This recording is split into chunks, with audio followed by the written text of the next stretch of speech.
Hello, students of World War II history. Mr. C here. I am in Waterloo Place, just down from the Mall.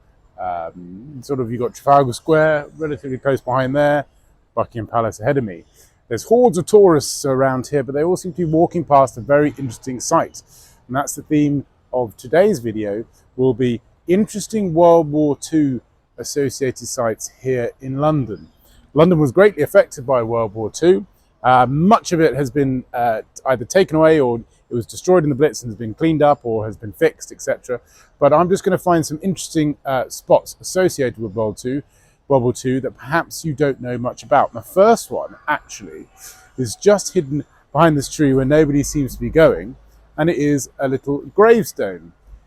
It's a gravestone to a dog called Hero or Giro. Now, Giro was a terrier, and he was the pet of the German ambassador to London. Just here on Carlton Gardens was the German embassy, and the ambassador was a man called Leopold von Hirscher, and he had a dog called Hero. Now, unfortunately, in 1934, Hero died. He chewed through some electric cables, and on his gravestone it says there, Ein treuer Begleiter, which of course means a faithful companion. And he was buried in the garden of the embassy. 2 years later, in 1936, the ambassador, Leopold, died as well, and he was given a funeral. Now, of course, the dates are important here. 1934 to 1936, Hitler became Chancellor in 1933. So this ambassador represented Nazi Germany here in London. He was the ambassador from Nazi Germany to London. When he died of a heart attack. His coffin, he was quite popular here in the UK and amongst British politicians, and his coffin was paraded through the streets with a Nazi swastika flag draped on the coffin. It's the only recorded time that the Nazi flag was officially used in that way here in London. They eventually cleaned up the garden, etc., and they found this grave in the 1960s and they moved it to this spot.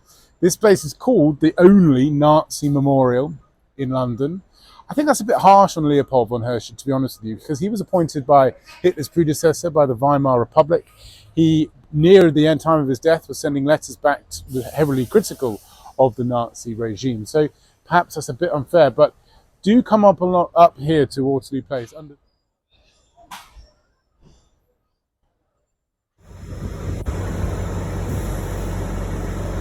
In September of 1940, the Luftwaffe started to bomb London in a period known as the Blitz. Thousands and thousands of buildings were destroyed, and we will go visit a church which it's just now laid in ruins. But there are some quite famous buildings which still bear the scars of the Blitz. Bombs went off in the street and essentially bits of shrapnel were sent. And I'm here at the Victoria and Albert Museum, specifically the western entrance. And you may walk past this all the time, and in fact there's lots of people who are. They might not notice the shrapnel in the walls. A bomb went off in the Second World War in the street just opposite here. That's the Natural History Museum there. And would sent rocks and bits of metal and bits of debris, as you can imagine, all over. And actually it's quite impactful across the whole of this site. We go even in the entrance, I don't know if you can just about see there, right up where it says Victoria and Albert. The Owl of Albert is impacted by it, and I think this wall is potentially one of the biggest impacted. There's some real divots here. You can see an actual bit of what is that? It looks like a bullet. It's not a bullet, but it would be a rock or a bit of metal or whatever.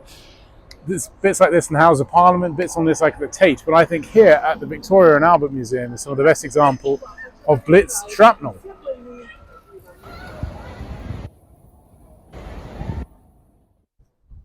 Well, I've made my way to Lord North Street now, just around the back from Westminster. A lot quieter here. But these rather nice Georgian houses here, they didn't escape the threat from Nazi Germany in World War II. And indeed, there's a public shelter just under this road. And it's the reason why I've chosen here is actually there's a rather interesting remnant still exist here. An original sign of an underground bomb shelter here. Many people would obviously usually go to the underground or some specific ones in their garden, but if you lived more urban and closer to the centre of London, you might live here. And this place would have been a bit vulnerable. There's also a little S there for the shelter. This would have been quite vulnerable because just over behind me there, you can't see it, but that's where the Houses of Parliament would be, which was a key target, of course, for Nazi bombers.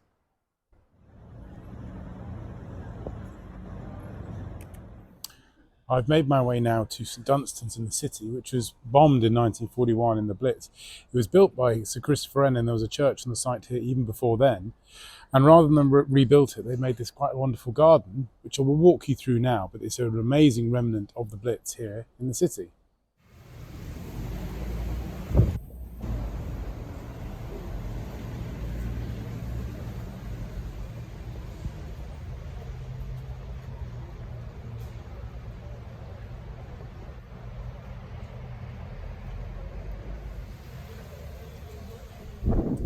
Now, there are lots of reminders of the Blitz from the ruins of various different buildings, like St Dunstan's in the city of London we've seen. But I've come here to Vincent Street, near Vincent Square, just around Belgravia area, sort of near Pimlico station, to actually see the remains of a normal house. Behind me here we have some rather normal, nondescript terrace houses that obviously were destroyed during the Second World War and rebuilt. But just here in the corner is the remains of an old fireplace. Now, this fireplace has stood here for 80 years, not even 80 years, as a memorial to the Blitz.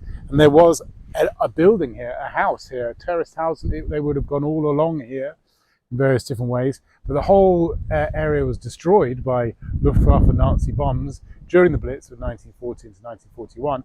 And they've kept it. They've kept this small fireplace here that just sort of stands here doing nothing really, but what a very poignant and amazing memorial to the houses that once stood here.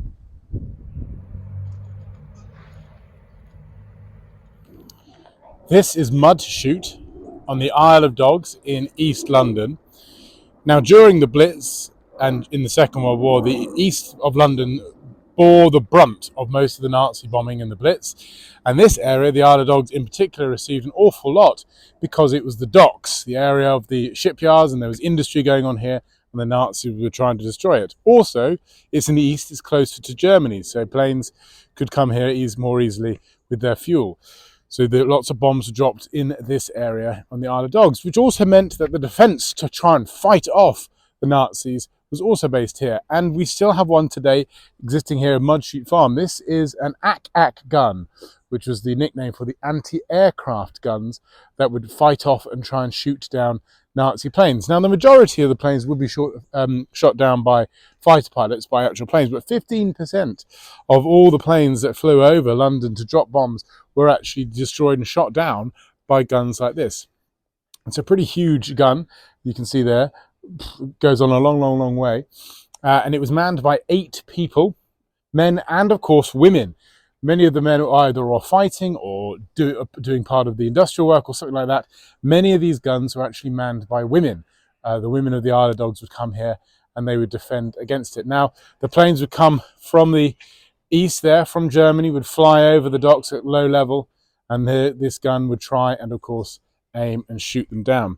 And the Blitz happened obviously between 1940. This gun also came useful right at the end of the war with the V2 rockets. The Germans, the Nazis, developed a new, more powerful bomb to try and destroy London. And thankfully, the D-Day was enough of a success that they stopped a large amount of V2 rockets. But some did enter London airspace and destroy parts of London. And these guns, once again, played a vital part. And it is great that it's been preserved here in MUDCHUTE Farm. You might be able to hear the chickens and the goats, etc. going on. You can come along here, visit the farm, and visit an anti-aircraft gun.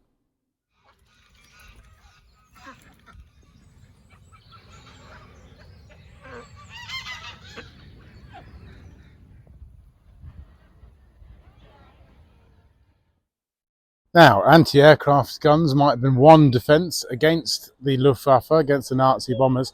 Another one was the blackout. This involved all the street lights being turned off, everyone's car lights and bicycle lights being turned out, big thick curtains in your house and only really having one light on, to blanket London in a shield of darkness so that the Nazi bombers didn't know what to bomb. The difficulty, though, was on some of the public buildings of London was this wonderful Portland stone, a bright white stone that was white and, most importantly to the Nazis, reflective, so they could possibly put the light down or somehow see it in a moonlight clear night. They could see the white stone of public buildings that they would want to bomb. So what they did was, or what the people of London did, is they painted these public buildings, this brilliant white stone, in black.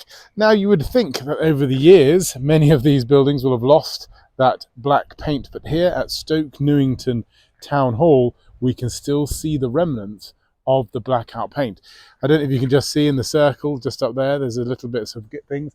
Indeed, the balustrades are gone on there. If you also have a little look behind these pillars, the pillars at the front are still nice and white, but actually we go around the side, you can still see literally that is paint. That is the strokes, you can see them going on there, of anti-blackout, or sorry, pro-blackout paint.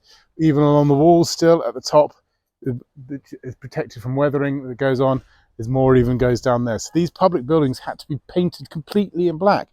And it's great that you can just, here at Stoke Newington, you can still see the remnants of the blackout paint.